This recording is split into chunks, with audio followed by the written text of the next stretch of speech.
sawa. Ni iki wabwira abantu babonye ino filime? Ikintu nababwira ni uko uyu mukobwa mubona ntabwo ari ko ameze mu buzima busanzwe. Mu buzima busanzwe ni umusazi gute? Ni umwana mwiza, shama mukunde kandi yiyenze kumukora.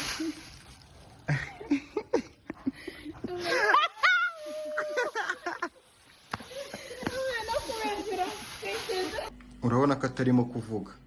Ifatire ntitwa tugambo yajyaga abwira Eric, ubu ntabwo ari kubasha kutuvuga. We none udukoreshe umwigarurire, wambare utuntu ukora ibishoboka byose. Urabona ko atabasha no gukora muvuma wigarurire Eric, wewe ujye wambara nyine.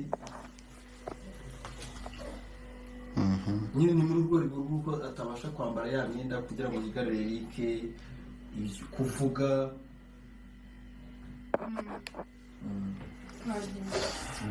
Ubwo urahita uvuga gake yashaka kagiye guhera he?